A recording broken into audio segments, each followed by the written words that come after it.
Welcome to the Data Center Go-to-Market Sales and Marketing Q&A show.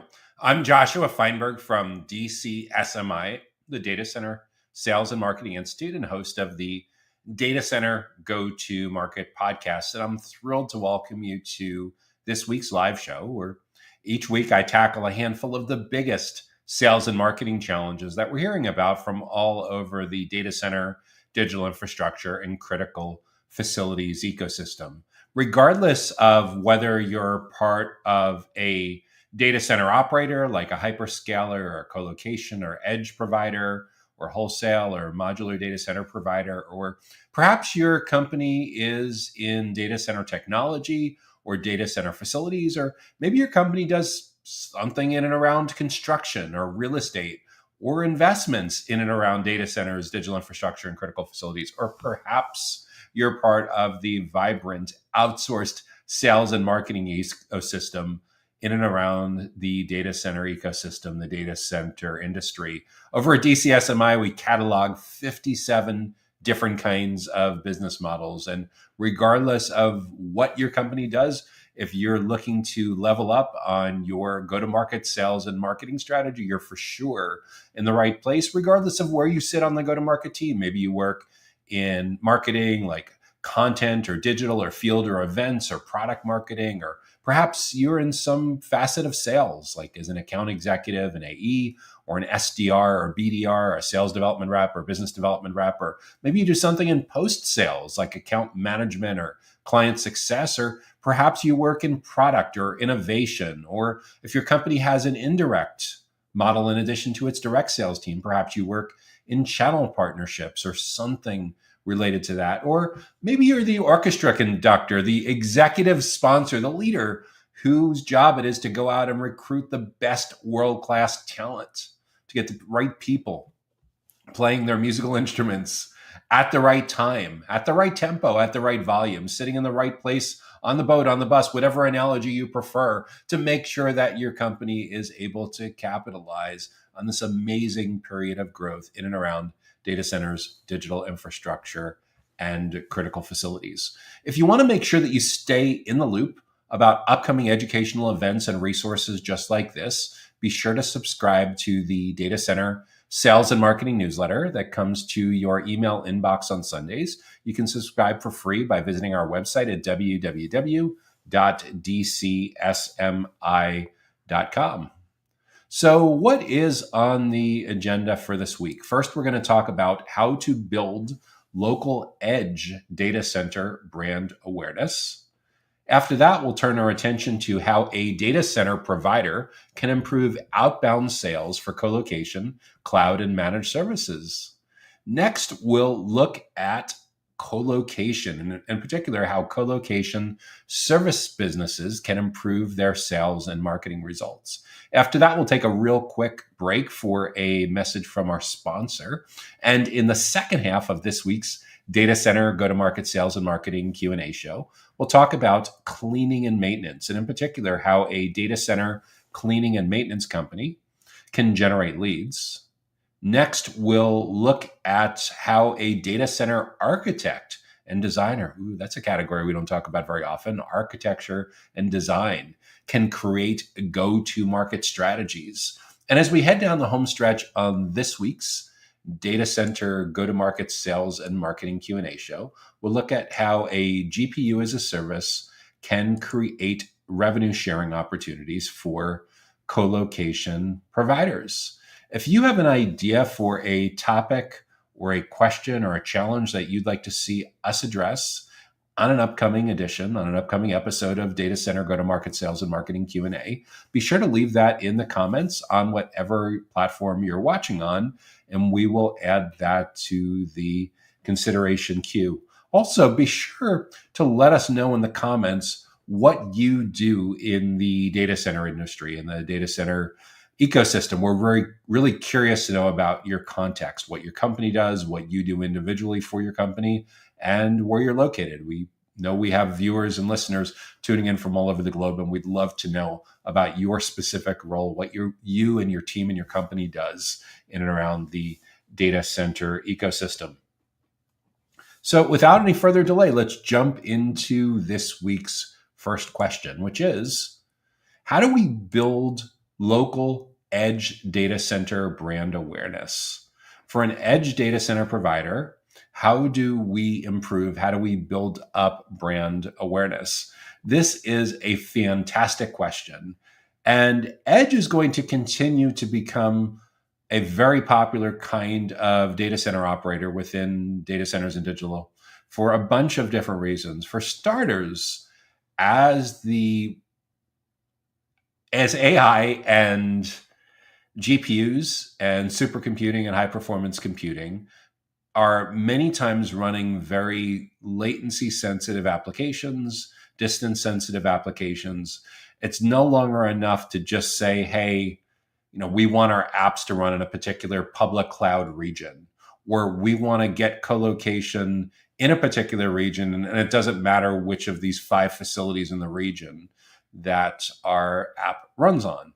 As we move into a world where distance to your users, the latency becomes incredibly important, you're going to continue to see IT buyers of all different kinds, end user, enterprise data centers, colocation operators, hyperscalers, will continue to see more and more applications that are incredibly sensitive to precise locations, electric vehicles for sure, autonomous driving, smart cities, IoT. So, yeah, it makes a lot of sense to us that edge continues to be a hot area. There's also some edge providers, one that I had on our podcast a few weeks back. The interview will be going live sometime in the next few weeks. That's thriving in rural communities that aren't currently well served by the incumbent small and mid-size and even huge data center operators. And because we're talking about not just secondary markets, but tertiary markets, even beyond the tertiary markets, where it may have been prohibitive in the past to make a 8-figure, even 7-figure investment in building a traditional colocation facility.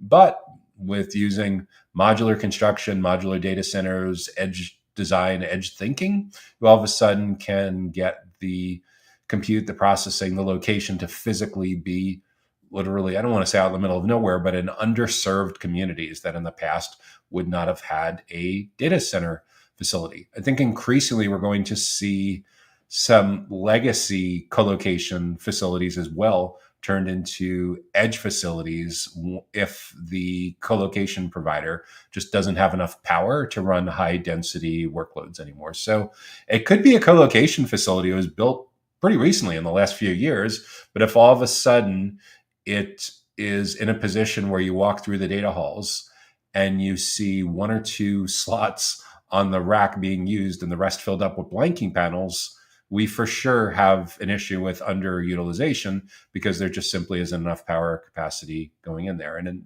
that particular case, those colo facilities could have another life being repurposed for edge, where they have all of a sudden they're able to capitalize on a specific location and go after applications that don't demand that having hundreds of kilowatts in a rack or whatever the standard is going to be with the new specs that were recently announced by NVIDIA to power all the GPUs. So edge for sure is a really interesting business opportunity. So how do you build brand awareness? You're going to build brand awareness the same way that you would build brand awareness for a colocation facility, except there's an even greater degree of precision required. So in other words, it's very common, if we go back as recently as 5 years ago, for a colocation marketing strategy that wants to build local community awareness to focus on local events, regional events, statewide events, provincial events, even perhaps national events. When we look at edge, though, is you're not looking for people that want a data center within a 100-mile, 100-kilometer radius of where you're located. You're looking for people that need a data center in a very, very precise location. So in terms of building brand awareness, I would approach this largely the same way you'd approach your colocation marketing, but just with a lot more precision. So start out with your ideal client profile. And the geographic part of your ideal client profile is where the pedal really hits the bare metal. Sorry, bad analogy. Bare metal is a type of data center product that's popular among colocation operators. So the geographic part of your ideal client profile, this is where the edge thinking, the edge targeting really comes into play. Because essentially what you're looking for is clients. They could be co-location operators, they could be enterprises, they could be managed service providers, they could be SaaS companies that put a premium on your specific precise location. So, that needs to be in your ideal client profile. Second, what are the sizes of businesses that are users for that particular facility? And as you achieve and continue to sustain product market fit, you'll likely get an idea as to the size companies that can perfectly benefit from your edge offering, who's too small to afford your minimums, who's so large that they're going to look for something very, very different than what you're currently offering them by. Let's just qualify that very different. A Fortune 500 company that goes out looking for an edge data center provider is likely looking for an edge data center provider with dozens of different edge locations. It's a much more sophisticated buyer. They likely have stronger, more complex integration requirements, financial requirements, all kinds of issues, integration requirements that has to do with working with a complex organization. Whereas a smaller company that needs edge in a particular facility may be more comfortable working with a smaller company, a smaller edge provider. So again, the size part of your ideal client profile, definitely put some thought into that, where you've been successful and where you've struggled in the past, and certain industries that are a better fit than others. Because in a similar way that co-location at the intersection of geographic often forces issues around, do you have accreditations? Do you have compliances? Do you have credentials to be able to work with certain kinds of industries, depending on where that edge facility is located and if there's regulatory issues that come up? And again, if you've worked in the past successfully with healthcare or financial services or government or education, you know exactly what I'm talking about. But there's certain locations where there's regulatory issues across the board that force investing in this kind of credentialing and oversight. And there's other areas that are a lot more lax. And in some cases, it's across the board with all industries. In some areas, it's industry specific.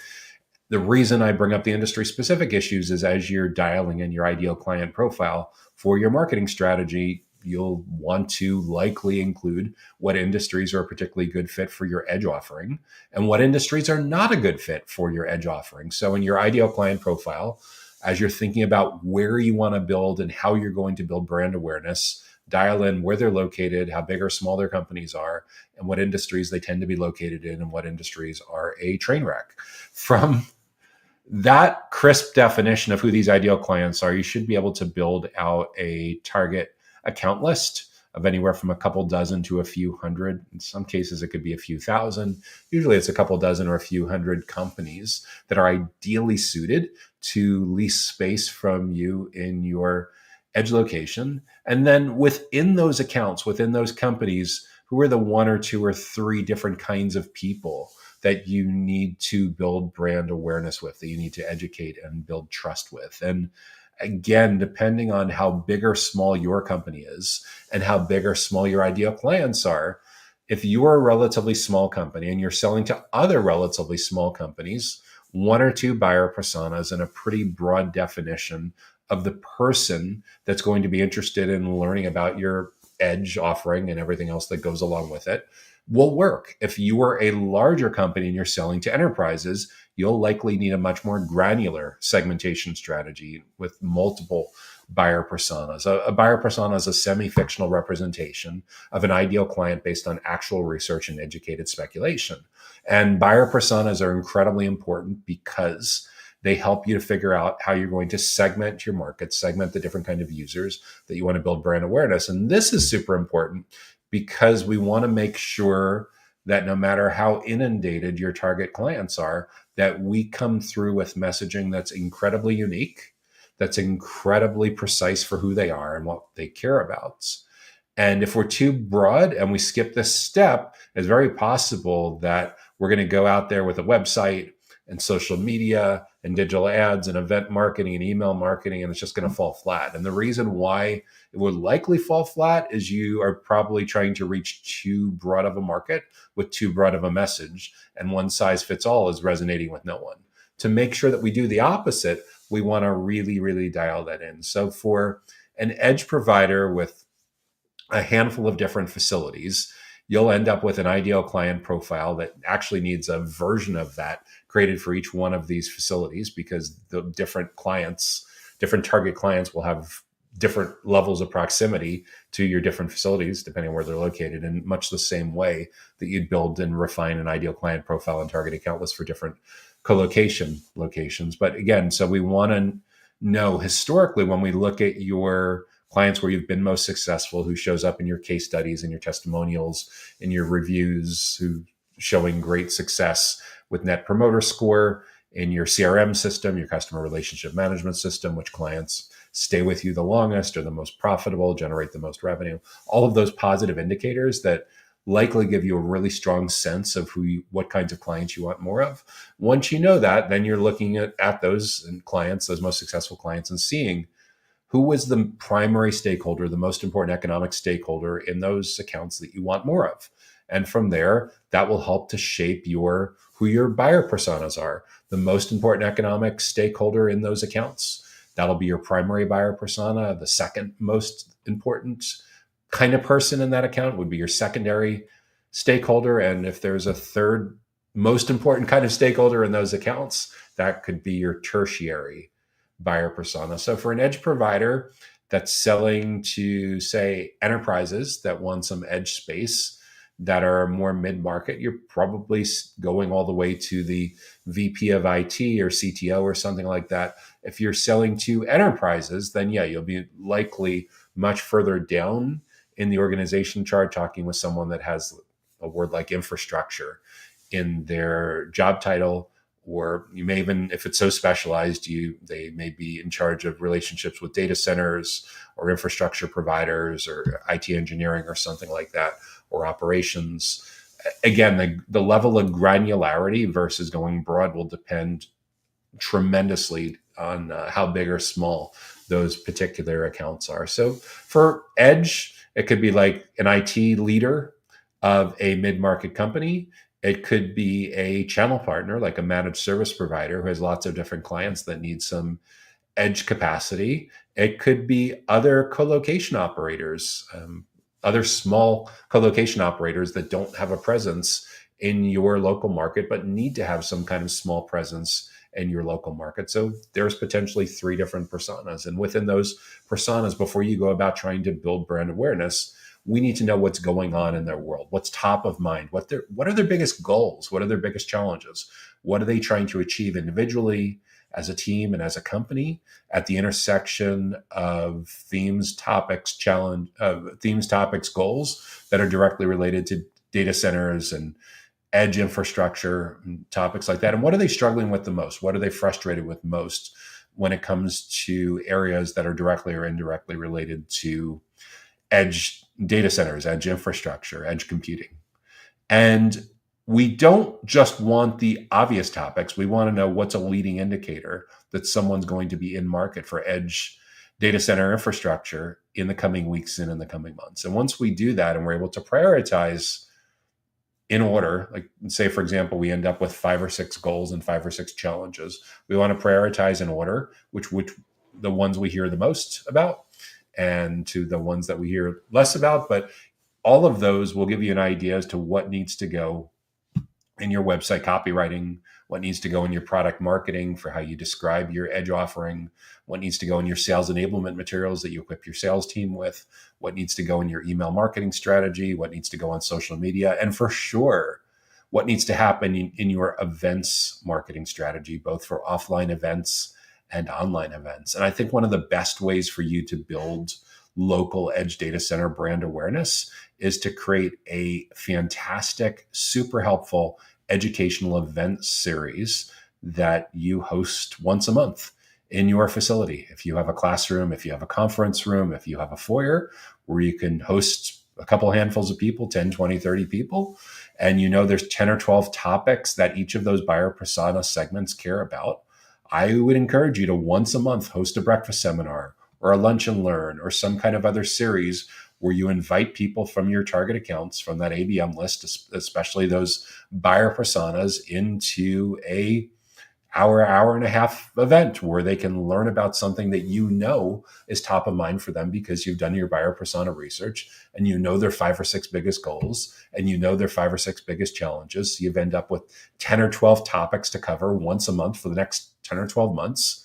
And your title of those events, your landing page registration, your promotion, your copywriting, your bullet points of what you're going to cover is all about what they care about. So with 4, 6, 8 weeks lead time, you announce this series, you talk about the installments that are there, and you encourage people to register. And once they register, you talk about how, when it comes to finding the right edge data center provider, it takes a village. It's usually a team effort. There's usually people involved from infrastructure, engineering, cybersecurity, operations, finance. So with that in mind, who else from your team would benefit from attending? When you do this right, you start to notice that you have 2, 3, 4 people from the same company that are registering to attend your upcoming event. And again, if they are located close by to your location, their office is 20, 30, up to maybe 60 minutes away from your location, for sure, go all in on this strategy. And your goal is to fill up your classroom and your conference room every single time with people that want to come learn from your internal subject matter experts. And again, it doesn't have to be your internal subject matter experts. It could be clients of yours where you're moderating a panel. It could be channel partners of yours. It could be contractors that you work with. Again, if you have these 10 or 12 topics, if your internal operations staff, if your IT executives, whoever else is on your team feels comfortable tackling these topics, for sure, go for it. If not, complement your internal speakers with some external speakers. It doesn't need to be super formal, but I would encourage you to prepare. It should be what I call conference grade content, where if you were presenting the same topic and presenting the same slides, presenting the same basically agenda curriculum of what you're going to cover at a national conference, 6 months before the conference, you'd apply to speak, and their advisory council would look at your proposed topic and your abstract and your bio and say, yeah, that looks pretty good. We're going to put you on the conference website.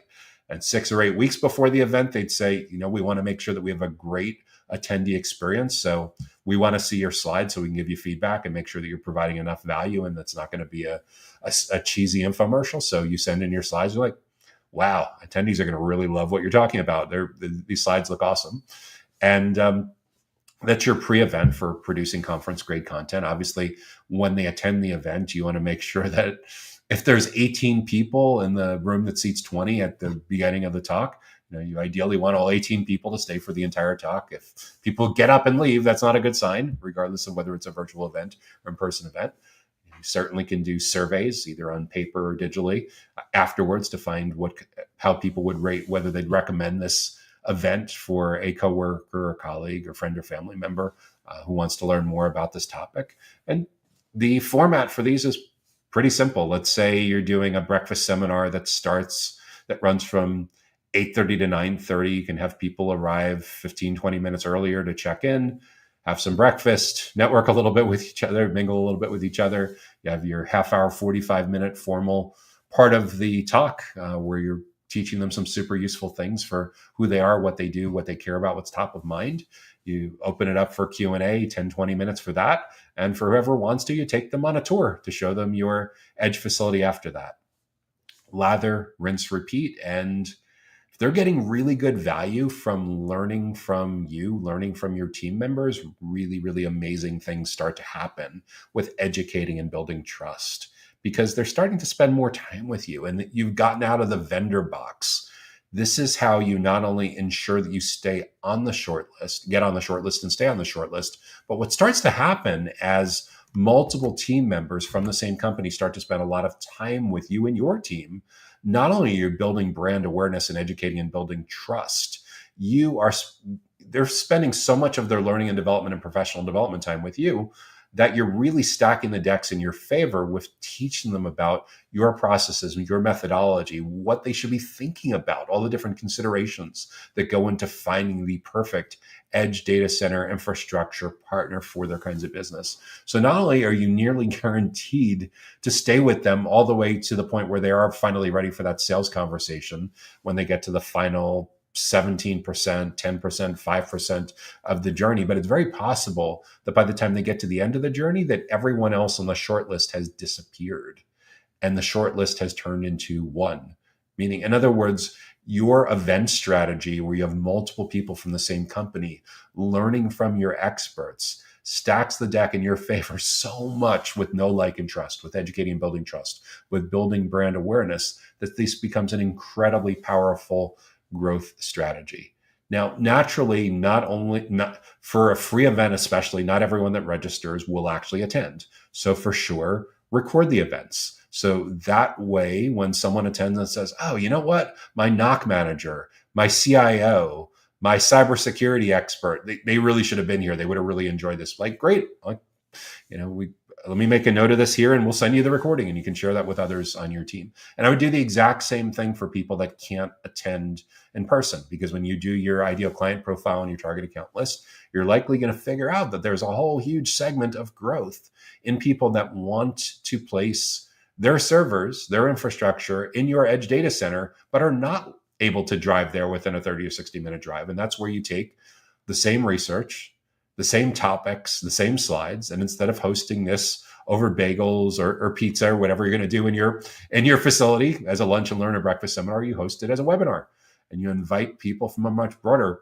cross section geographically, because there could literally be people on the other side of the planet, the other side of your country, whatever it is, that just can't get there, and deliver the same content, and also record that for all of the people that wanted to attend or should have attended but weren't able to attend. And you can repurpose these as long form video, short form video, horizontal video, vertical video, image-based content, carousels, blog posts, emails, all of the above. But the idea is to educate and build trust, to really understand who these ideal clients are, who are the most important buyer personas, the most important segments within these accounts, and have world-class education as the way for you to build brand awareness and translate that brand awareness into actionable pipeline generation. Play the long game. There are companies that literally build their entire growth engine around the strategy. And the awesome part with this, if you already have a facility that can host these events, compared to the cost of traveling to national and global conferences, this costs almost nothing.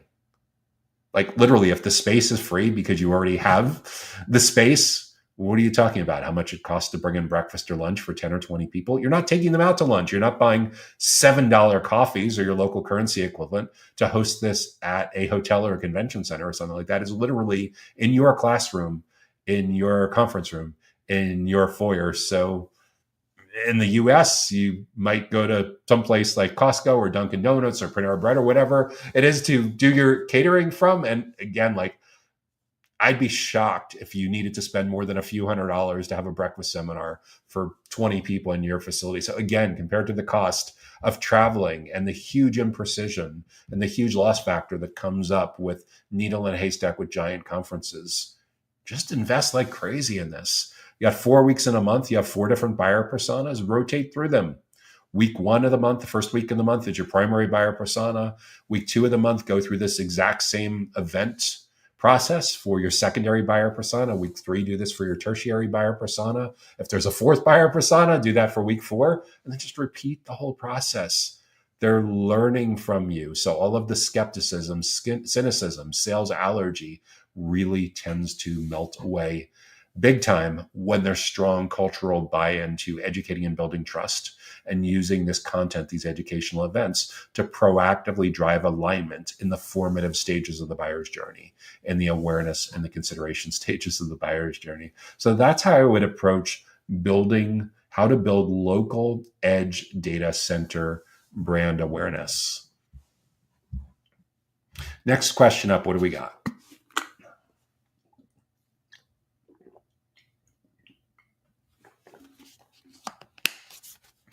If you're getting good value so far from this week's Data Center Go-to-Market Sales and Marketing Q&A show, make sure to help spread the word by hitting the like button on whatever platform that you're watching on. So next question up is about outbound prospecting, outbound sales. So how can a data center provider improve outbound sales for colocation, cloud, and managed services? How does a data center provider improve its outbound sales process, its outbound sales strategy for colocation, cloud, and managed services? So the first thing that we're going to do to simplify the strategy a little bit, and this is usually the case, but it's not always the case, you have three lines of business that you mentioned. You mentioned colo, cloud, and managed services. Does your ideal client buy all three of these from you, or do you have three different kinds of clients? The answer to that either dramatically simplifies what we're going to do next or dramatically complicates it. Because there actually are quite a few companies that through acquisition end up with an aqua mess. They end up with a massive integration problem that takes them a couple of years to fix. And some of that can come through better due diligence, better integration. But what simplifies things tremendously is when it's the same, especially for a small company that's resource constrained, is when your buyers of colocation also tend to buy cloud services and also tend to buy managed services from your company. If you have different team members, if you have different kinds of clients that only buy MSP managed services from you versus people that cherry pick your colocation versus people that cherry pick your cloud, then yeah, it becomes quite a bit more complicated. But for most small to mid-sized data center operators, the most common approach with all of this is that you've put a lot of thought into your business model and your strategy and your targeting and your product and service strategy. And for the most part, your sales teams, your marketing teams are focused on finding clients that can benefit from single point of contact across colo, cloud, and managed services. So if we're going to look to improve your outbound sales process for colo, cloud, and managed services, we need to get really dialed into where you've been most successful in the past. And the way we're going to figure that out is on your website. More than likely, there's a section where you brag about your logos, your favorite clients. More than likely, there's a section bragging about your case studies or some testimonials or some reviews. So we're going to aggregate that together. And if we can't find those public facing clues about who your best clients are, then we need to find them on the internal facing side. We need to look in your CRM, your customer relationship management system, talk to your leadership, especially your finance leaders, about who's generating the most revenue, who's the most profitable, who's got the shortest sales cycle, who stays the longest. Talk to your CS, your client success, your account managers about what kinds of clients are happiest, who's got the highest net promoter score, who tends to stay the longest, who onboards the smoothest, who gives you the best referrals. All of that information gets wrapped into helping you figure out what kinds of clients you want more of. And in this particular case, clients you want more of that are going to most likely be a fit for your cloud, your colocation, and your cloud services and your managed services. So once we know that, we're looking for what those companies have in common at the account level. Where do they tend to be located? How big or how small are their companies? And are there certain industries where we tend to do better than others? So at the intersection of geographic location, their company size, usually represented by headcount, usually represented by number of employees, and their vertical market, their industry, their niche, you'll likely be able to come up with, you should be able to come up with a nice, crisp one-page definition of who these ideal clients are. And from these ideal clients, you should, at that point, be able to build a target account list, known as sometimes account-based marketing, ABM, or account-based selling. And from there, this will set you up for success with your targeted outbound prospecting approach. And depending on how many dozen or hundreds or thousands of companies are on that list, you may put this all into one huge pool for outbound prospecting, or you may decide to divvy this up. And how you divide this up, there's a lot of different approaches for this for data center providers. Two of the most common approaches for segmenting up territories and dividing up named accounts are either dividing up based on company size or based on industry, sometimes known as vertical or niche. By size, what you would say, for example, is okay, there's a pretty broad range of company sizes in here. Maybe we said that we can sell co-location, cloud, and managed services to companies that have anywhere from 10 employees up to 5,000 employees. But once you've been doing this for a while and you have product market fit and go to market fit and perhaps also channel partner market fit if you have a channel partner program, once you know all of your basic unit economics like average sales cycle length, total lifetime value, average recurring revenue, all of that stuff, you'll likely have figured out that there's different unit economics for different size companies. So what you may want to do is take that named account list that you're going to use for outbound prospecting and say, you know what, for the small businesses, companies that have anywhere from 10 to 200 employees, I'm going to give that to Bob. And for the mid-sized companies that have anywhere from 200 to 1,000 employees, I'm going to give that list to Susan or Susan's team for outbound prospecting. And for the true enterprise clients that have 1,000 to 5,000 clients, I'm going to give that to Erica because she has a ton of experience working with enterprise accounts. So that's certainly one way to divide up your target accounts, your named accounts that you're going to do outbound prospecting with, is dividing up by size, because different deal sizes tend to have shorter or longer sales cycles and either more or fewer stakeholders involved.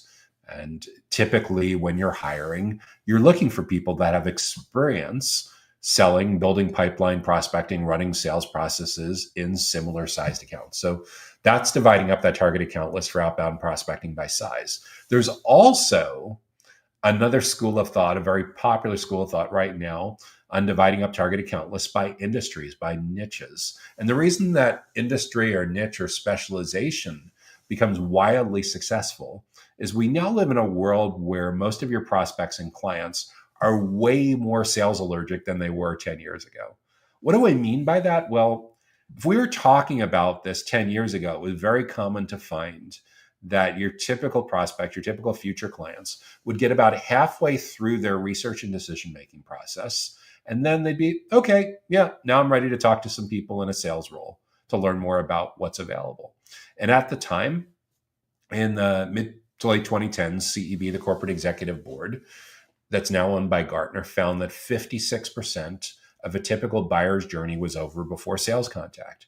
So that wasn't too bad. So if you did everything right, you were excluded the first 56%, but that meant that you were in there for the final 44%.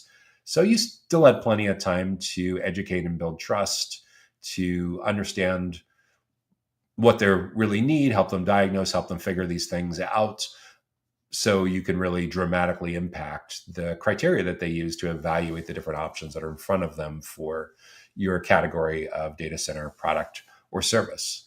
However, that 56% number is now very much in the rearview mirror. Add 10 years of digital transformation, millions of baby boomers retiring, a lot more Gen Z and millennials in decision-making roles, tens of millions of people getting used to working from home in the early 2020s. And that 56% number has jumped all the way to 83%.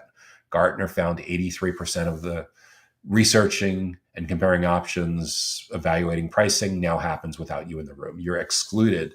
Your company, you as a salesperson, are excluded from researching, comparing options, and evaluating pricing for the first 83% of that going on.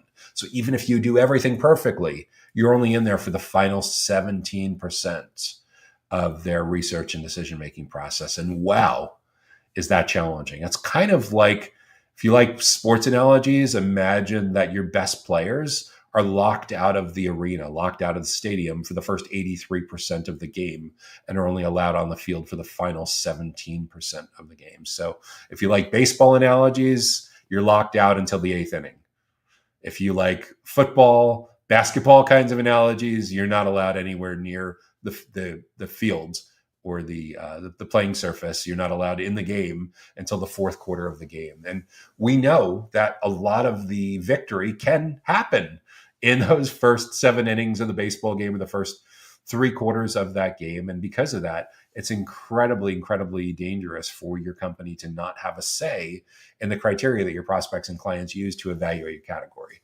However, that's a big challenge, but there's also a really big opportunity if you and your team are able to reposition yourselves to get out of the vendor box, to get out of being seen as just focused on closing a deal and a transaction, and instead have your client-facing team members be seen more like teachers, consultants, subject matter experts, trusted advisors, perhaps even thought leaders.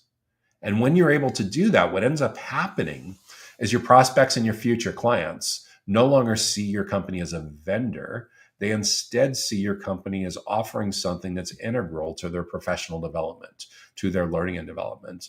And with so much transformation going on in the world right now, where so many people need to upskill, reskill, cross-train, all that stuff. I'm sure you're going through it yourself, right? Your team members are going through a lot of this. How you hire is being impacted by all of this, but your clients, your prospects have these educational needs as well. So to the extent that you can become part of how they learn and how they keep their skills sharp by introducing them to strategies and best practices for how other people in these job functions and similar companies in the same geographic region and similar size companies and similar size industries have tackled these very problems, all of a sudden you can start inviting these ideal clients, your prioritized buyer personas, to educational events to learn and grow with you. And when these events are providing so much value, all of a sudden, when you say, gee, when it comes to cybersecurity best practices, when it comes to liquid cooling, when it comes to IT asset disposition, we know it takes a village, it takes a team. There's typically stakeholders that are involved from cybersecurity, operations, infrastructure, engineering, finance. So with that in mind, who else would benefit from attending our upcoming Lunch and Learn series? Who would benefit from attending our upcoming webinar? And you'd be shocked when you're really client-centric, when you really understand the goals and the challenges that are going on in their world, how receptive they are to bringing their coworkers, in some cases, bringing their boss along with them. You're getting to meet and educate and build trust with multiple stakeholders from the decision committee. This is how to stack the decks in your favor tremendously with any kind of lead generation, any kind of nurturing, any kind of sales process, go-to-market strategy. So when it comes to your outbound sales, once you know the companies you want to reach, once you've figured out those buyer personas that you want to reach and what's going on in their world, their biggest goals, their biggest challenges, what I'd recommend is, instead of trying to push for the sales meeting, for that decision stage interaction with companies that have no idea who the heck you are, recognize we need to get surface area in that full buyer's journey. Bear in mind, if they already do know who you are, if you've already built up know, like, and trust, you've already built up education and trust building, for sure, it can be a valid outbound process to try to focus on getting people to book a tour, to book a free assessment, to book a free audit, to book a free consultation, as long as you're providing enough value that it truly is what you says it is, as opposed to just a thin wrapper around a sales call. That's if you've already built up your credits, if you've already built up relationship equity. But if these are complete strangers, what I would encourage you to do is take what you know about this buyer persona and their biggest goals, and each month host an educational event about a specific goal or a specific challenge. So that's your subject line of the outbound email. That's the 30-second voicemail that you leave.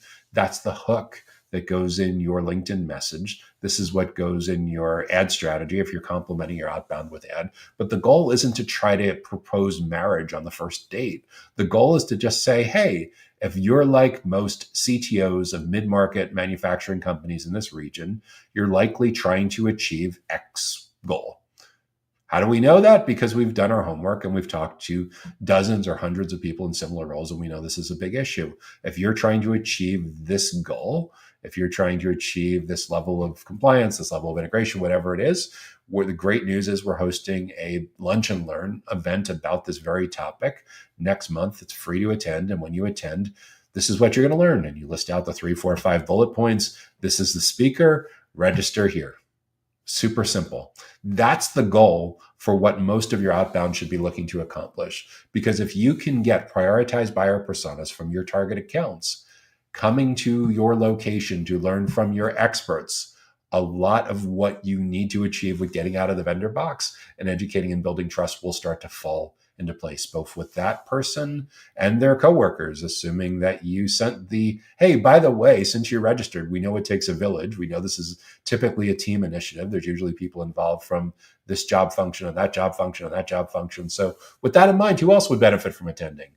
And this is where beautiful things truly start to happen. So if you're looking to improve your outbound process for colocation, cloud, and managed services, what I would tend to focus on is getting deeper, getting tighter about your ideal client profile, building out that target account list, really understanding your prioritized buyer personas, what's going on in their world, and use your outbound strategy to focus on getting the right people from the right companies to come to your events, either in-person events or virtual events or both, to learn and grow with you, to get them to allocate a significant amount of their professional development time early and often throughout that full journey. And again, we need to intercept them early and often. And it's very difficult to do that if you're proposing marriage on the first date. So the opposite of proposing marriage on a first date is really being very client-centric, understanding what those 5 or 6 big goals are, those 5 or 6 big challenges are, build this fantastic educational events program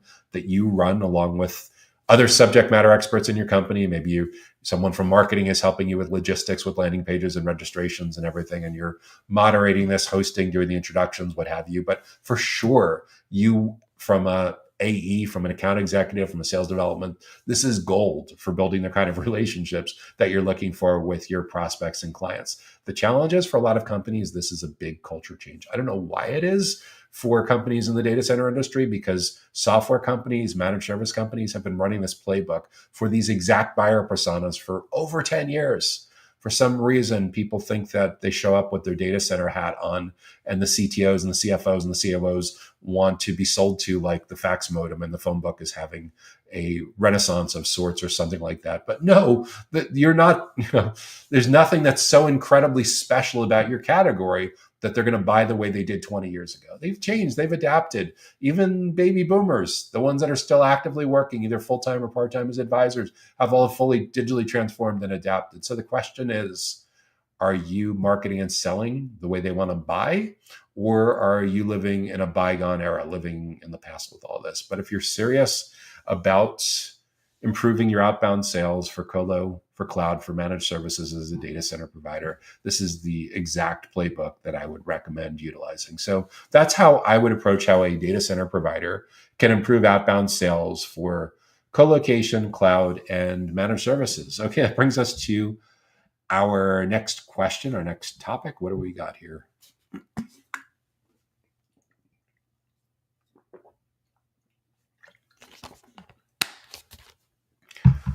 How does a colocation services business improve its sales and marketing results? How does a colocation services business improve its marketing and sales results, its sales and marketing results?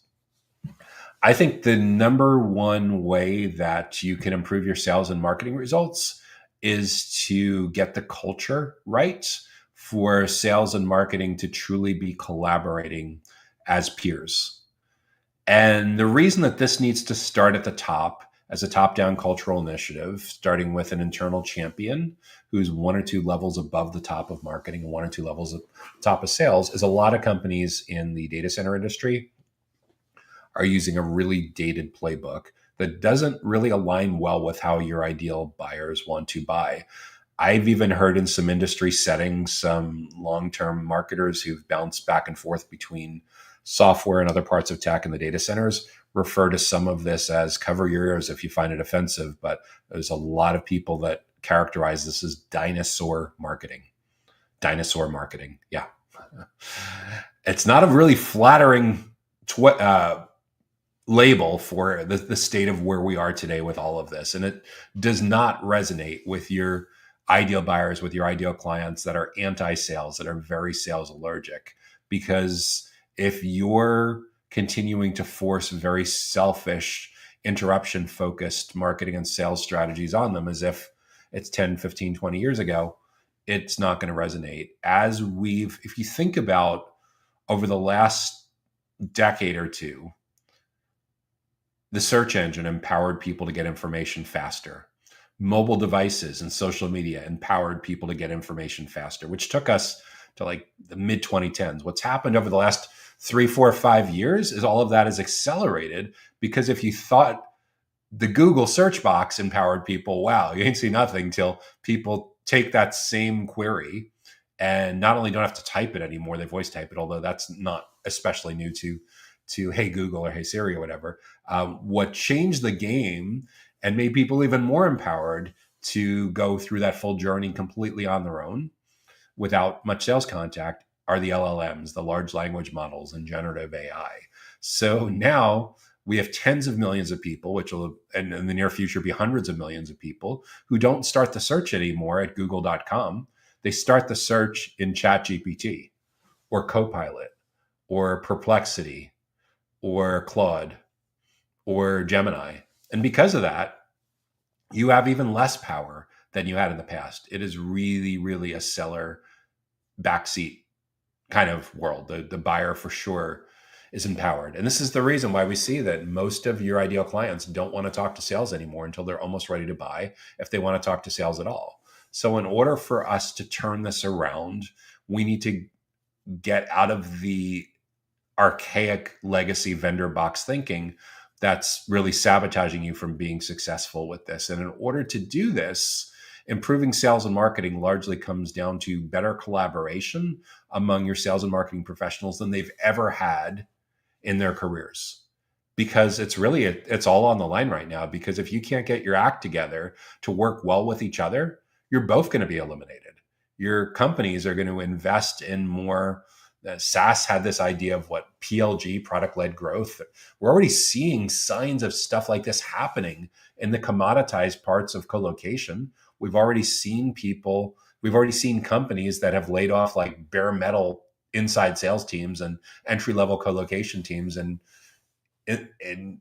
as a result of putting like self-sign-up options on their website, self-sign-up and self-onboarding. So we need to figure out a way for your sales professionals to be able to come in much earlier in the buyer's journey and the awareness and the consideration stages of the buyer's journey than they've ever had in the past, when historically account executives have said, all that early and middle stuff, that's marketing's job. Let us know when there's a real lead. And marketers have historically like thrown the leads over the wall to sales and said, you do it. None of those approaches work anymore. The collaboration throughout the full journey is more important than ever before. And your account managers post-purchase, your client success managers post-purchase, they need to be involved as well. Because what's super critical with all of this is for your prospects and clients in your ideal accounts to see your internal experts, your internal subject matter experts, as some of the smartest people on the planet in your category when it comes to anything and everything related to co-location services for a company like theirs in a particular geographic region of roughly similar kind of size and certain kind of industries and with certain kind of stakeholders. And when you can do this at a world-class elite level, you'll find that your prospects and clients actually want to spend time with members of your marketing and sales teams, because they no longer see those members of your marketing and sales teams as marketers and sales professionals. They instead see them more like teachers, consultants, subject matter experts, trusted advisors, maybe even thought leaders. So this changes the nature of who you hire. This changes how aggressively you need to be investing in cross-training and upskilling and reskilling in your own workforce developments, because a lot of this is grounded in the reality that the best way for us to get a foot in the door in these formative stages of the journey and the awareness and the consideration stages of the self-driven journey is for your marketing and your sales professionals to show up and be actively involved in your prospects and clients' professional development and learning and development. Absolutely critical.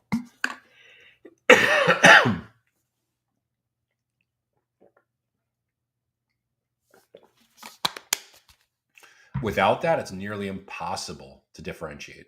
Without that, it's nearly impossible to get in early enough to be able to shape the criteria that they use to evaluate the different kinds of co-location services options that are in front of them. But when you approach this with the right mindset, that it's all about education and trust building, not interrupting people and demanding attention and barging in and trying to pay your way in, but instead earning your way in because you're ridiculously helpful, relative to what their true goals are and what their true challenges are, relative to what's shown up in your customer insight research, it really changes the nature of this relationship. So in order for the co-location services business to improve its sales and marketing, this is the culture change. This is a key part of the unlock, is reframing your sales and marketing professionals to be seen more like teachers, consultants, subject matter experts, trusted advisors, maybe even thought leaders. We're going to take a real quick break for a message from our sponsor, and we'll come back and tackle 3 more of the biggest sales and marketing challenges that we're hearing about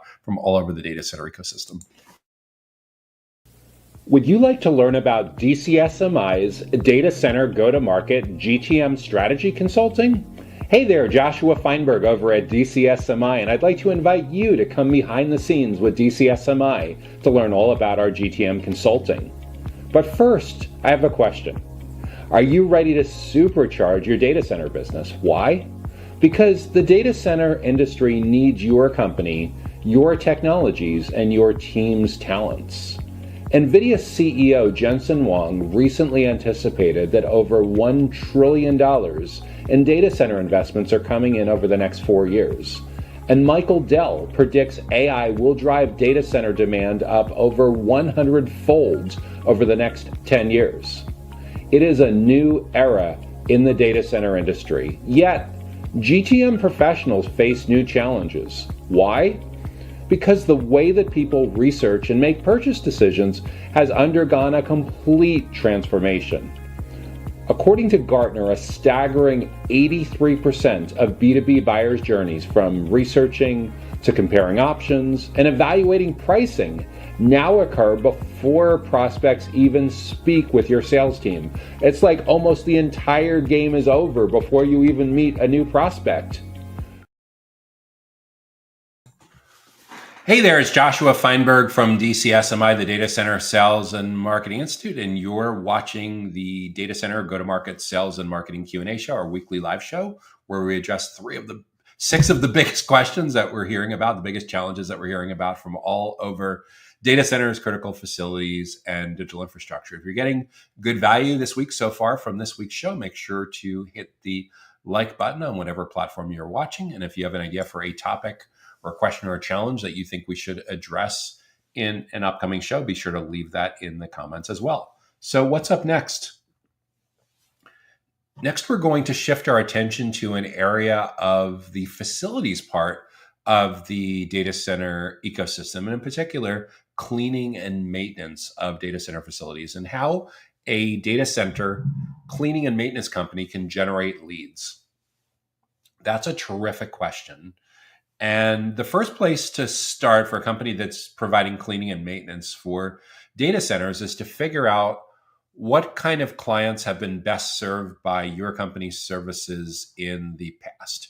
Do you tend to do better with enterprise data center clients, or do you tend to do best with data center operators? And even within data center operators and enterprise clients, are there certain business models or industries or niches that have been a better fit for you than others? Like, for example, if you work with a lot of data center operators, have you noticed that the happiest clients, the most profitable clients, the most growth-minded accounts are co-location rather than hyperscale? Or maybe they are hyperscale compared to co-location. Or maybe you have a unique niche with edge data centers where you're taking care of cleaning and maintenance with a high volume of much smaller footprint data center facilities in an edge location.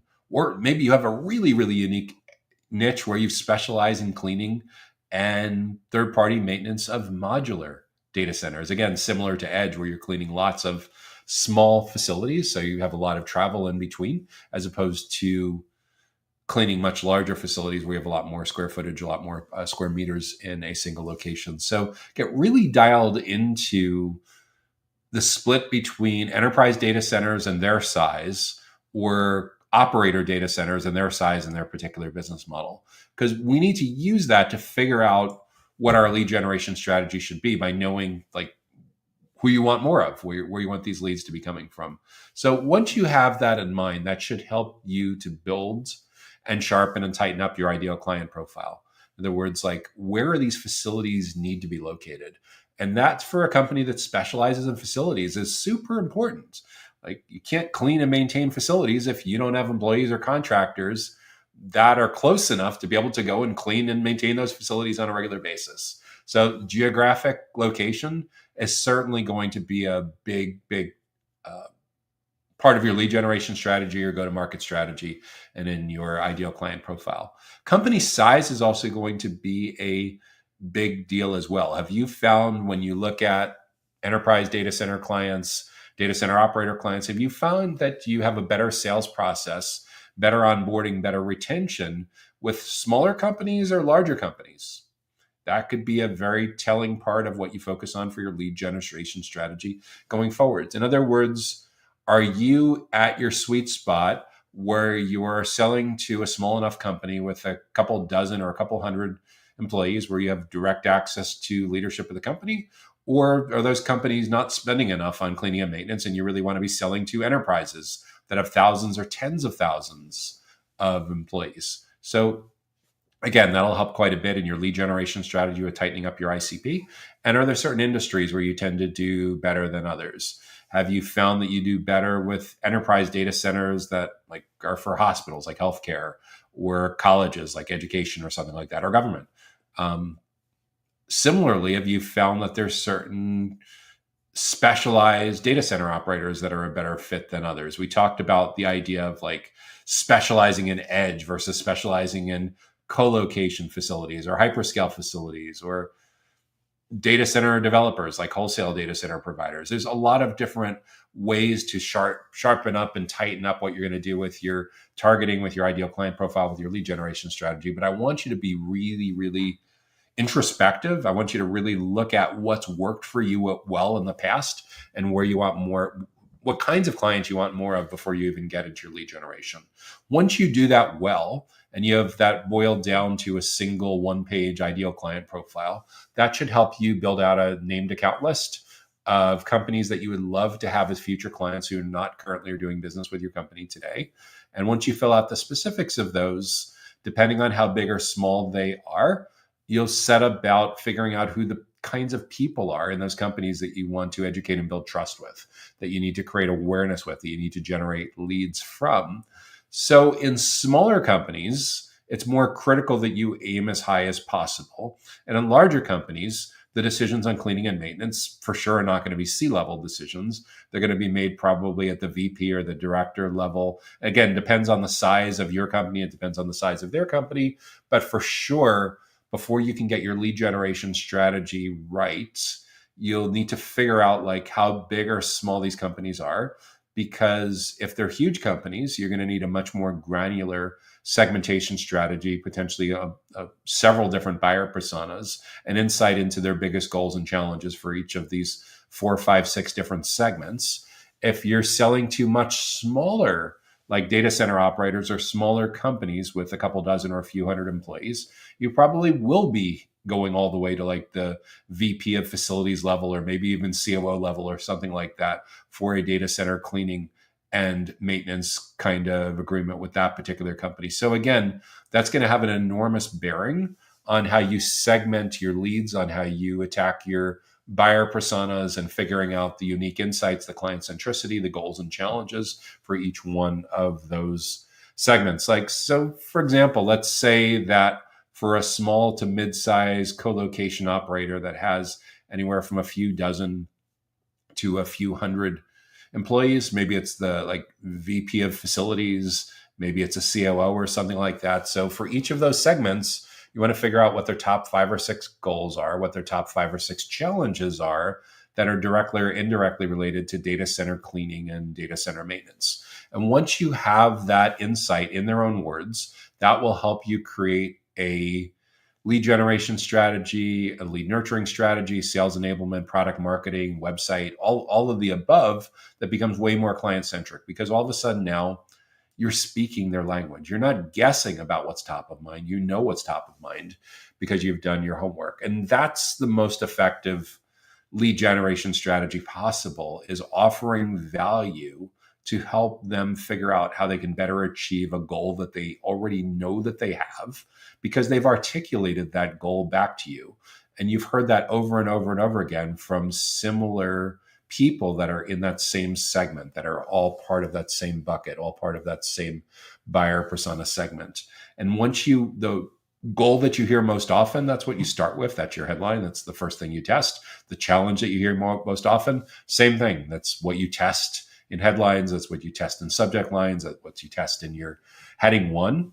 And the goal with all of this is to intercept the ideal buyer personas, the ideal clients as early as possible in their research and decision-making process when it comes to anything and everything having to do with data center cleaning and data center maintenance. So if we think about awareness and consideration and decision, the crude approach, the unsophisticated approach, the tone-deaf approach tries to get everyone to a sales meeting as quickly as possible. And if you already have pre-existing relationships, if these are email subscribers, if these are people that have attended events in the past, if these are former customers, yeah, for sure, your CTA most likely is trying to get someone in a sales interaction.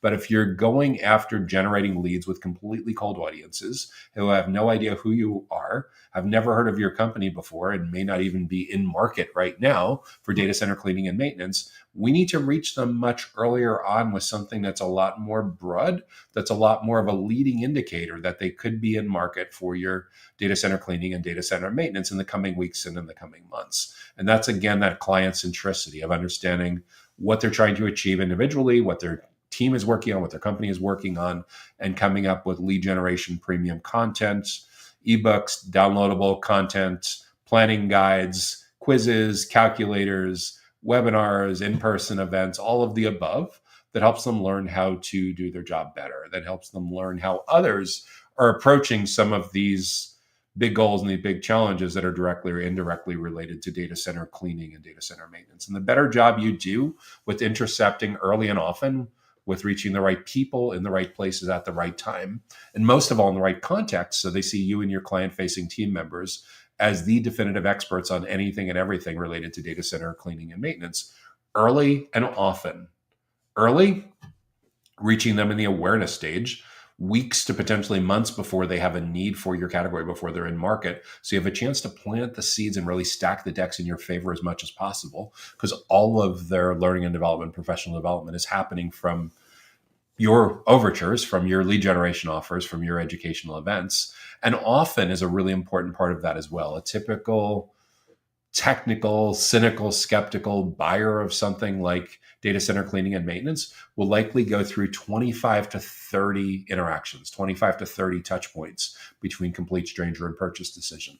The better job you can do is saturating the surface area along that full journey, so you keep showing up early and often, over and over and over again, in a way that continues to educate and builds trust, and is not just nagging them for, hey, when can we get time on your calendar? Hey, when can you introduce me to your boss? Hey, when are you going to be ready to buy? Oh, we're having a discount this month. You should sign up right now. Like, the more you can stack the decks in your favor by educating and building trust, the more natural it will be for, by the time they actually are in market and ready for the sales conversation, for it to be an incredibly smooth, fluid process, because you've not only cemented your place on the short list, your education events, your education resources have helped them understand so much about how to do their job better that most of the other competitive options are gone from the short list, because you've truly differentiated yourself throughout that full journey. So when it comes to generating leads for data center cleaning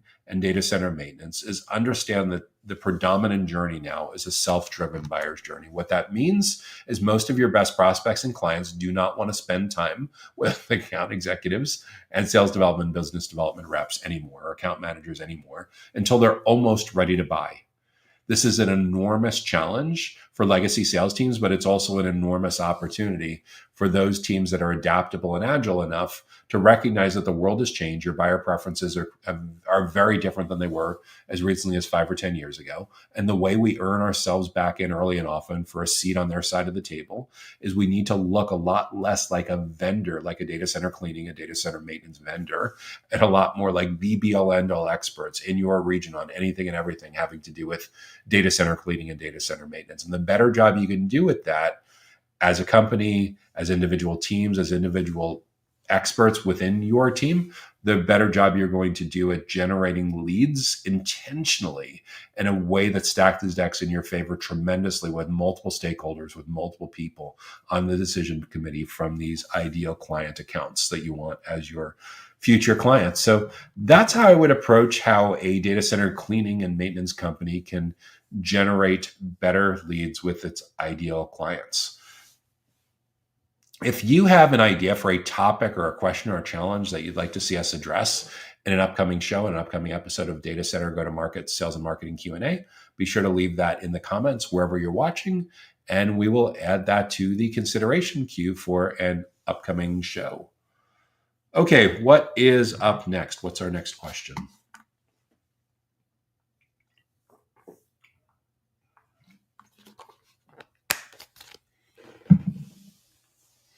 This is a really interesting one as well, and another part of the data center ecosystem that we actually don't get to talk about quite enough.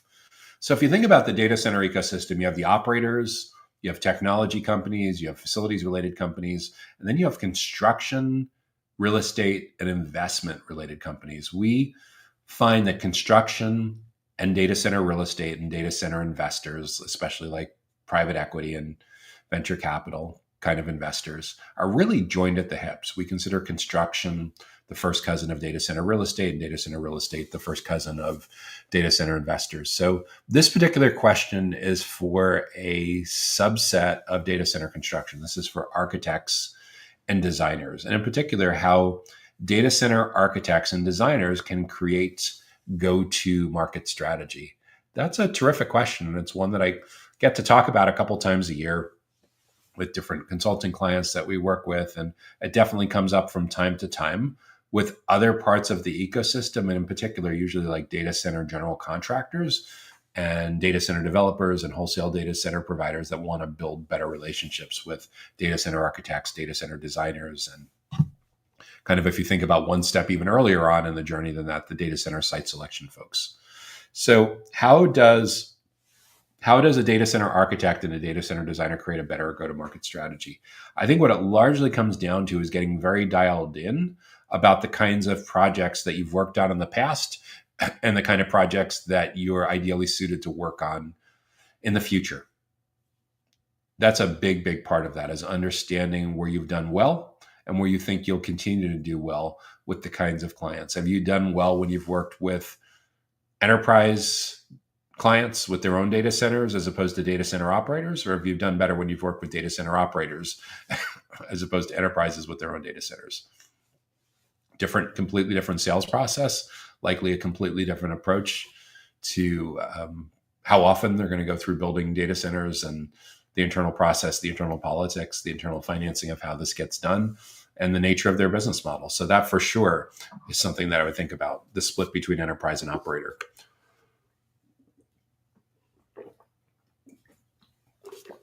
I would also think a lot about the size. Have you done better working with smaller companies? Have you done better working with mid-sized companies or enterprise-sized companies? Again, very, very different way of approaching data center construction.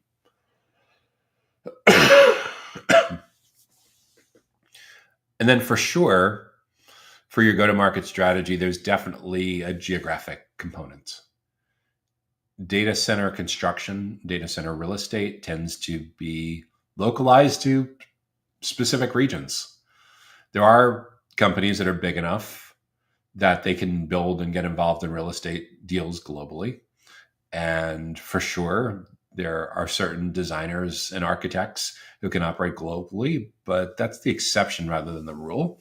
Usually architects and designers are working in a much more tightly defined geographic region. Like they're covering covering a continent, they're covering a group of countries, a particular country. They may not even be covering the entire country.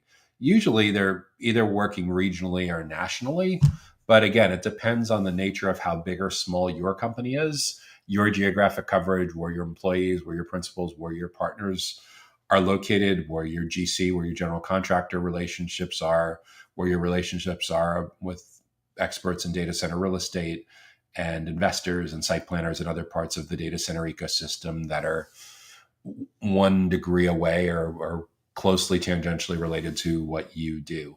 So there's the geographic, there's the size, and that's a big part of how you're going to define your go-to-market strategy. Typically with an ideal client profile, you'll think about like business models and niches and verticals as well.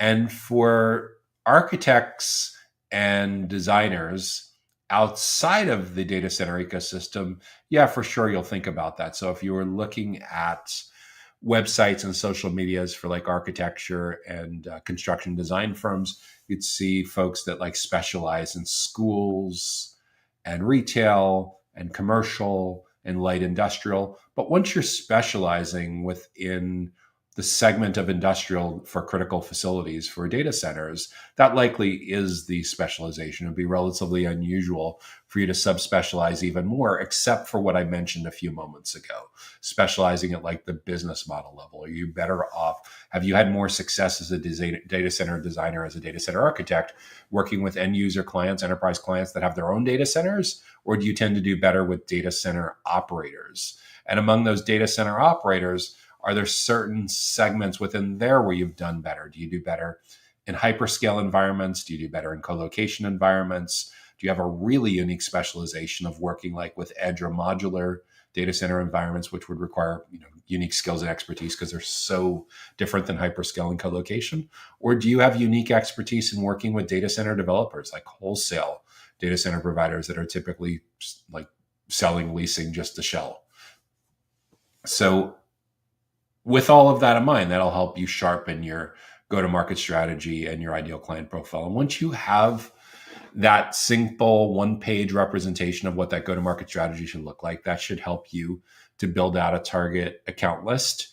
And depending on how deeply niched you are, and depending on whether you're just operating in one local region or several regions or multiple states or an entire country or group of country, you could have a relatively small target account list with maybe there's only 5, 10, 20 potential clients in a hyper-specific geographic region that you're located within, or maybe you're operating nationally and you have a much larger firm and there's potentially hundreds of different companies that you could be doing business with in the coming months and in the coming years. So that's directly related to the go-to-market strategy after you figure out your ideal client profile, getting that target account list. And then within that target account list, who are the people that you want to build relationships with that at some point will be in market for data center architecture services, data center design kinds of services. And again, depending on how specialized horizontally or vertically you are, depending on how big or small your company is, how big or small your target clients are, that's going to have an enormous bearing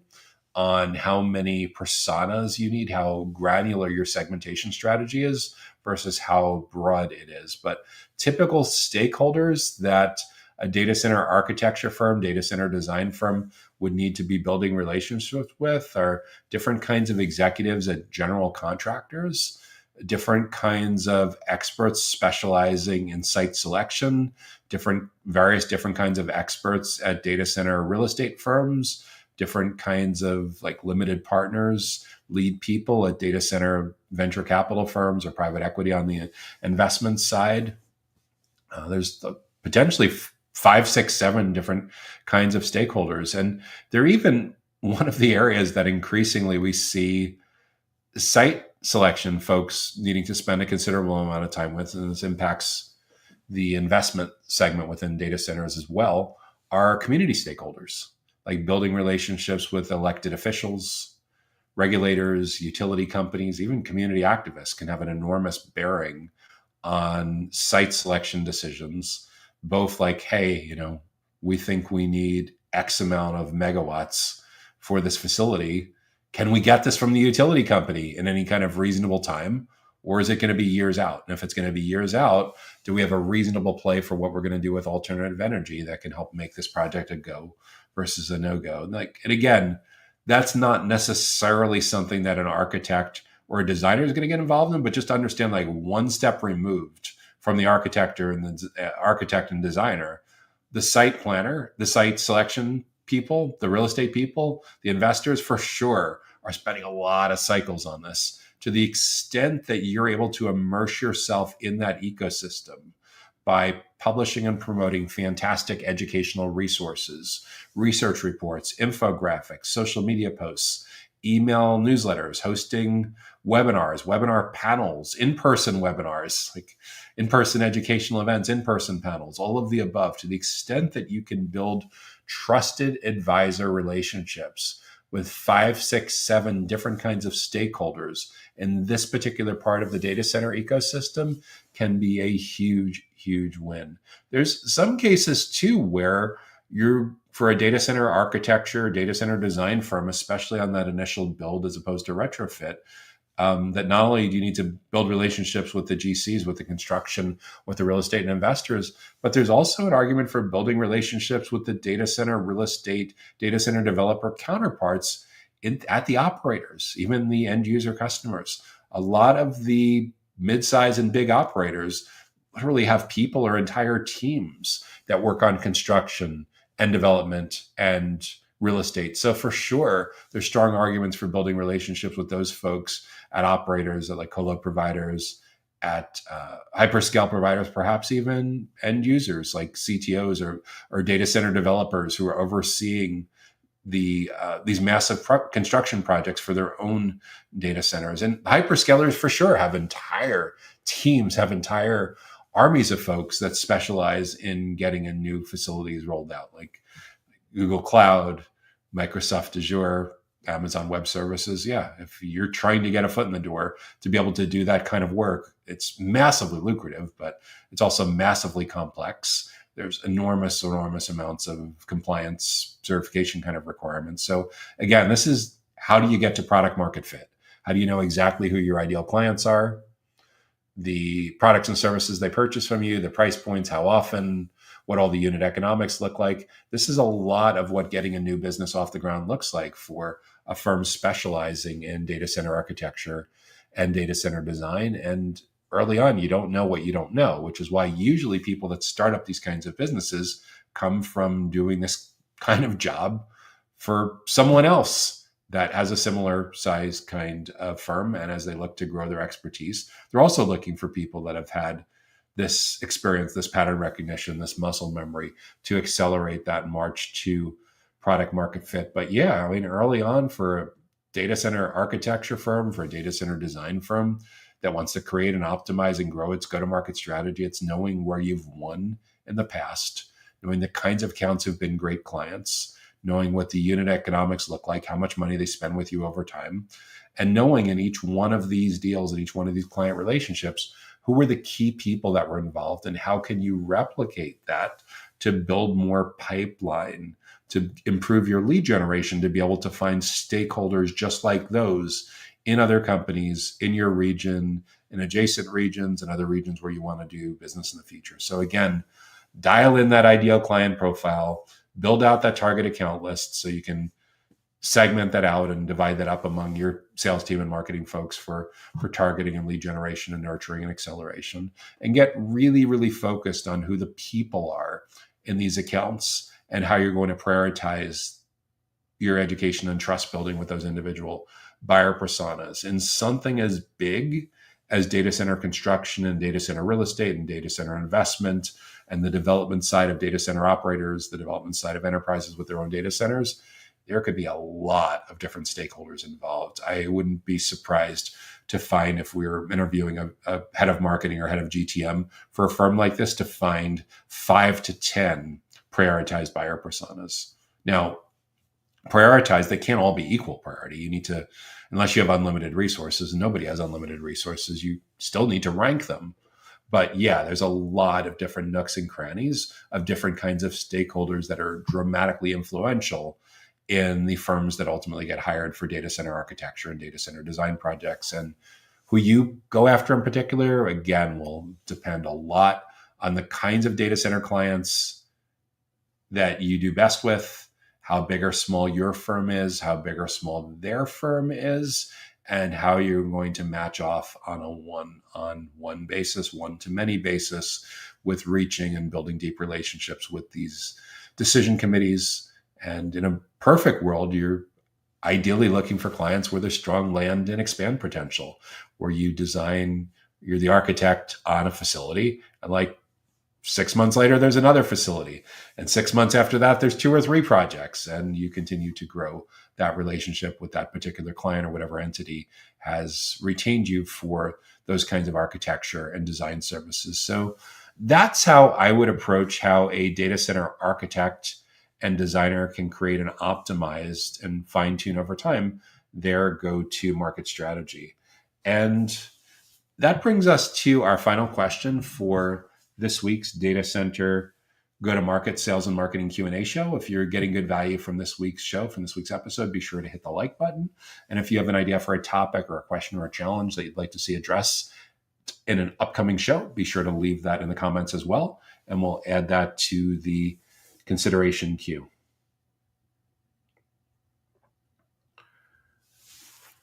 Okay, so what is the final question? The final topic that we're going to be addressing is unique to data center operators and data center technology. And it's a really, really hot area. GPUs, graphical processing units. It's an area that has been really, really brought into the mainstream in the last 2, 3, 4 years with NVIDIA.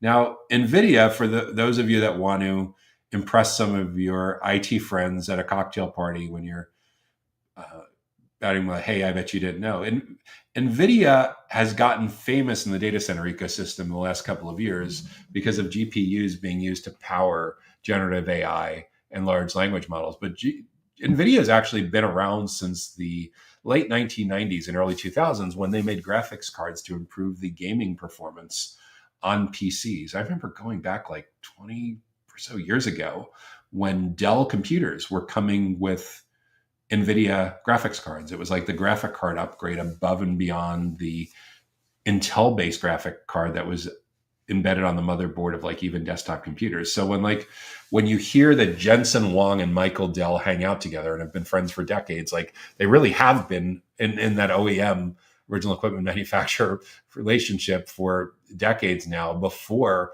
all of a sudden Sam Altman came along and figured out like OpenAI and being able to run all of these models on GPUs. But we now live in a world where these GPUs and even the competition to NVIDIA's near monopoly on GPUs, there's a lot of companies that are trying to play catch up with that in a lot of different ways, but GPUs are still really expensive.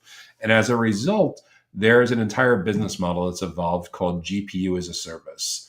And in the same way that software as a service, SaaS, dramatically changed how software was purchased and used over time, and infrastructure as a service, IaaS, and unified communication as a service, and backup as a service, and storage as a service. So we now have GPU as a service, which means essentially that you're not buying GPUs, you're not buying your own servers, you're renting GPU capacity by the hour from a specialized digital infrastructure company that's providing basically the ability for you to get access to GPU powered servers to run whatever applications that you need to on top of there. So the question here is how GPU as a service can create revenue sharing opportunities for co-location providers.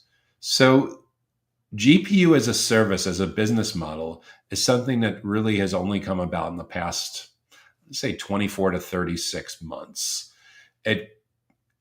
OpenAI became a household name, I want to say like late 2022, right? And as the unprecedented growth of ChatGPT fueled this, all of a sudden the demand for accelerating AI adoption like went up like crazy. And as a result, the demand for these chips went up like crazy to the point where tens of thousands of dollars was being spent on servers, and most of the cost of the server had to do with the GPUs that were inside. So before there was a like venture capital winter, which coincided with happening relatively shortly after that, you were seeing venture capital firms that were even scarfing up, were buying up all of these GPUs to make them available to their portfolio companies, because after hiring, after labor costs, after staffing costs, GPUs were one of the most expensive parts of a AI SaaS startup or scale up being able to grow and scale. So there's this kind of alternative business model that's popped up that's become really popular in the last, again, this is 6, 18, maybe 24 months old, if that much, where digital infrastructure companies who traditionally would have likely been infrastructure as a service or co-location kind of operators have taken significant parts of their facilities and loaded up servers, dozens of servers, hundreds of servers with GPUs. And they rent this out on an hourly basis. Like, you can go and do your homework and figure out the different companies that are out there that do this. But like in the US, for example, $1.99 per hour for GPU capacity. I've had some people on the podcast talk about this kind of issue. One in particular that would be interesting for you to look up would be Voltage Park, who is headquartered in Silicon Valley in San Francisco, and Brandon Pecorello, their VP of sales, who actually was just leaving DataBank at the time of the podcast, oversees sales for that particular kind of company. It came up actually in a podcast interview a few weeks ago, too, with a big Canadian data center operator, eStructure. I had Angie Adam on the podcast, and we were talking about like specializing sales teams and potentially specializing sales teams by industry, by business model. And one of the use case scenarios that came up is potentially specializing a business development rep or sales rep, sales development rep, business development rep, or even account executive based on deep expertise in the GPU as a service kind of ecosystem. So we get this question come up from time to time, like, should a legacy colocation provider get into the business of also providing GPU as a service? Should you pivot and create a separate company, a separate entity, a separate brand? Could you do all of the above? And I think this is really a strategy question. And the strategy question in larger companies would have someone wearing a hat of like a chief innovation officer or chief product officer. But even in relatively small companies, this is something that's going to be decided by your executive team if you actually want to be in the GPU as a service business in a big time way. And at the time that you're deciding to do this, you're going to need to give a lot of thought as to whether it makes sense to spin this off as a standalone business or to wrap it within your existing colocation operator brand. And there's implications for marketing, there's implications for sales, there's for sure implications for compensation models, there's implications for how you do account management, how you do client success. There's massive implications for product roadmap as to what gets capital versus what doesn't. There's huge implications as to what you do with existing channel partner relationships and your comp models and your criteria for different kinds of channel partnerships that you have. So yeah, this isn't something that's going to get decided by your sales team or your marketing team or your product team in a vacuum. For most companies, this is a high enough strategic level that it's going to go. So this is going to likely go all the way to your C-level. It's going to go all the way to your board, especially for a smaller company. So ultimately, I can't make the decision for you as to whether this is a separate spinoff or a separate pivot, or whether this is within marketed as an additional service underneath a co-location umbrella. But yeah, ultimately, you need to figure out where this is going to fit in with your roadmap. For a lot of co-location operators that are very real estate centric and that don't provide a lot of managed services, but instead refer all the managed services to their channel partners, you got to figure out, like, does this make sense? If your company historically has not gotten involved in provisioning and supporting a lot of IT services or managed services, this may be completely foreign territory to you. This may be something that just doesn't align well at all with your company culture, with your capital structure, with your ownership structure, with the kind of IT talent that you have or don't have internally or externally through channel partners. So yeah, you need to really, really think through all of these issues. My inclination with all of this is the unit economics on GPU as a service, depending on how granular you're allowing to buy, could be like a company trying to go head to head with like AWS or GCP or Azure, which can work out fine if you're selling to mid-market and enterprise. But if you're selling to really, really small companies, like, what's your minimum levels that people can someone literally come in and at $2 an hour, are you going to allow a brand new client to provision like $12 worth of GPU as a service? Is that profitable? Or do you have minimums?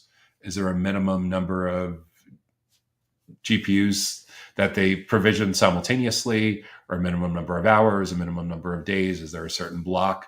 Like, the reason that this is especially relevant is there's commoditized parts of colocation and bare metal where the unit economics really do not support anymore having a human sales team. You think about, like, SaaS figured this out 10 years ago.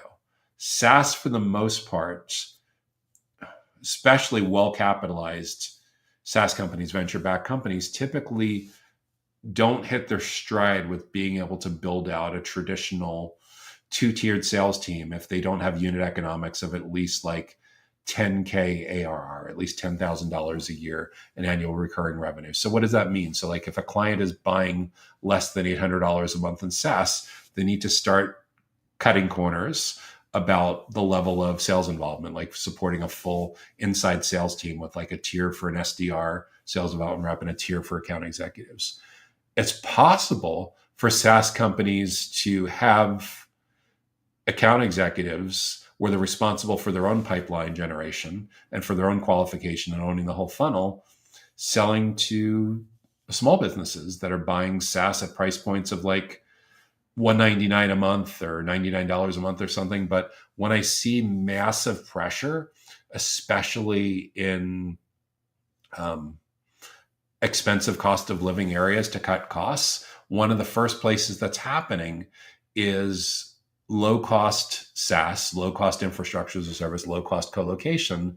There's no account executives or sales development reps involved anymore. It needs to be 100% self sign up, and people are buying more like self sign up, self onboarding e-commerce kinds of flow. This is where you see like trials, product led growth kind of approaches that help with all of this. So the question is like for GPU as a service, if you basically have no minimums, can you really have a human sales team approaching this? Or do you say, no, that's ridiculous. Like, of course there has to be a minimum. We're not going to sell to a company with less than 50 employees.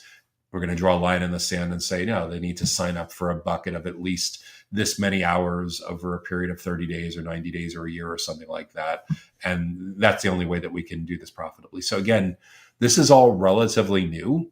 This is part of the reason why historically small companies without huge amounts of capital haven't been able to compete head to head with the big public cloud companies unless they move up market, unless they move to like more of a mid-market that has more sophisticated needs, that puts more of a premium on the managed services, that puts more of a premium on the huge advantages that private cloud and hybrid cloud can have over traditional public cloud. So it's a very, very similar kind of conversation and thought process to go through with your go-to-market strategy, your product market strategy, and how you're going to figure out like comp plans for internal sales teams, for external sales teams like channel partners.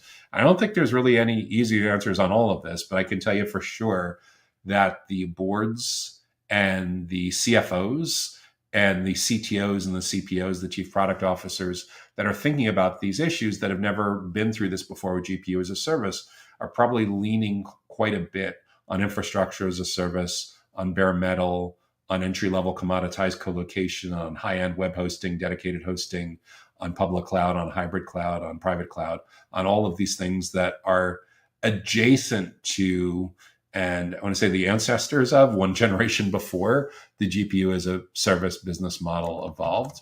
So those are all the things that I would be thinking about for revenue sharing opportunities for co-location providers. And revenue sharing usually sounds a lot like channel partnerships. So realistically, for most companies that want to be able to do this, if you don't have a channel team or a minimum, a full-time channel manager, channel chief in this role, you may be barking up the wrong tree of trying to figure this out first. And if you do have a channel chief, then you need to figure out like, okay, if you have rev share programs that are designed for like managed service providers, network integrators, master agents. If you have those kind of programs in place and you've had them in place for years for co-location, how do you roll out something side by side to the same channel partners that is in parity, that makes sense side by side with the plan that's already working that you have channel partner market fit on? I talk about that every once in a while. I don't think it's a widely used term in the industry, but if you think about product market fit,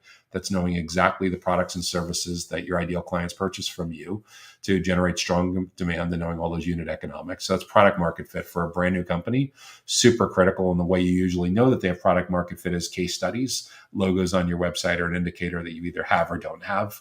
In other words, if I can look at your website and infer your ideal client profile, you probably have some degree of product market fit. The thing that messes everyone up, though, is product market fit is a snapshot in time. It's not a guarantee. Just because you have it now doesn't mean you're going to have it in a few weeks or a few months or a few years. Market dynamics can drastically change that. So staying on your toes is really important. The next step in evolution and in a life cycle beyond that is go-to-market fit. That's where your investor, your board gives you $1 million, $5 million, $10 million, whatever it is, to go out and do conferences and hire a team and lead gen programs and digital programs and everything. And you know, because your sales process is dialed in well enough and your account management, your onboarding process is dialed in enough, you know that a very predictable outcome is going to come from adding another $1 million, $5 million, $10 million, whatever it is in capital to your jet fuel, to your engine, and that the wings aren't going to fall off, the wheels aren't going to fall off of your process with that. So that's go-to-market fit. Channel partner market fit doesn't get talked about very often, but in this scenario, it's super important. Channel partner market fit means in the same way that I can figure out your ICP from looking at your website, and I can figure out whether you have go-to-market fit from looking at Sales Navigator, LinkedIn Sales Navigator. When I look at the channel partner page on your website, I can likely also figure out if you have channel partner market fit, because I'm looking to see how many channel partners have been with you for an acceptable duration of time, for a period of a couple of years, and are singing your praises from the rooftop about how much they love working with you. If you don't have multiple channel partners who can say like, yeah, we've been working with your company for years and we get all of these benefits and our clients love working with us and it's a great source of secondary revenue and great complement to what we do as a company. If you don't have that, you don't have partner market fit. If I look at Sales Navigator and I look at your management team and there's no VP of channel or no channel chief or something like that, you also don't have channel partner market fit. I would say for someone that's adding GPU as a service and is thinking a lot about revenue sharing opportunities, if your channel organization is not already in great shape, if you don't have good long-term retention with people on your channel team, if you don't have good long-term retention with your channel partners, again, alarm bells would be going off about adding a secondary revenue stream that could potentially mess with all of this. But yeah, integrating this side by side without cannibalizing would be a super strong concern. And that would also be the idea of, if you wanted a safer approach, running this as a separate company, as a separate brand with its own criteria and its own models and break even and funding and everything, could be a great way to kind of test the waters. But hopefully this helps to think through kind of the thought process of what I would do in this position if I was thinking about GPU as a service and creating revenue sharing opportunities for co-location providers. Is how aggressively do you want to break from the past and bet your company on this? Or is this just designed to be 5 or 10% of revenue, 5 or 10% of gross profit 6, 12, 18 months from now? Again, only you can answer that question. These for sure for small to mid-sized co-location operators are going to be things that your owners, your C-suite is going to be talking about, your board's going to be talking about. I'm sure your CFO is going to have a lot of input on how this is going to work out. Your sales leader is going to have a lot of input on how you'd approach this and work out. But yeah, for most small companies, it's not as simple as like, hey, we're going to spend a couple $100,000 and we're going to buy some GPUs, or a couple $1 million and buy some GPUs. Again, like GPUs are crazy expensive. It's like being in the hyperscale business. So it needs a ton of capital. So again, board level conversations, investor level conversations, CFO kind of conversations, chief investment officer conversations. Again, just like in the same way, if you don't have a channel chief, if you don't have a chief investment officer that complements your chief financial officer that works more with external capital, again, I'd have a hard time seeing how this gets off the ground. But those are some of the things that I would be thinking about for how GPU as a service can create revenue sharing opportunities for co-location providers, to make sure that you think through really how to approach this whole channel partnership model with the right kinds of considerations, so you don't end up trashing your product market fit, your go-to-market fit, and your core business's unit economics. So that's the final question that we'll be addressing in this week's Data Center Go-to-Market Sales and Marketing Q&A show. If you've enjoyed this week's show, be sure to smash the like button. If you want to get notified about upcoming educational events and resources like this, be sure to subscribe to the Data Center Sales and Marketing newsletter that comes to your email inbox on Sundays. You can sign up for free on the DCSMI website at www.dcsmi.com. If you have a great idea for a topic or a question or a challenge that you'd like to see us address in an upcoming show, be sure to leave that in the comments on whatever platform you're watching, and we will add that to the consideration queue of potential topics to address in upcoming episodes. I'm Joshua Feinberg, founder of DCSMI, the Data Center Sales and Marketing Institute, and host of the Data Center Go-to-Market podcast. If you and I are not currently connected on LinkedIn and you'd like to be sure to mention in the Connect invitation that you like to watch the Data Center Go-to-Market Sales and Marketing Q&A show. We're so glad that you're able to join us for this week, and we wish you and your team and your company great success in growing your profile, growing your impact throughout data centers, digital infrastructure, and critical facilities. Take care now and enjoy the rest of your day. Have a great rest of your week. Data Center Go-to-Market Sales and Marketing Q&A is sponsored by DCSMI, elevating the role of sales marketing and go-to-market GTM professionals in the growth of the data center industry. To stay informed about upcoming episodes, subscribe to the Data Center Sales and Marketing newsletter on the DCSMI website at www.dcsmi.com. Again, that's www.dcsmi.com.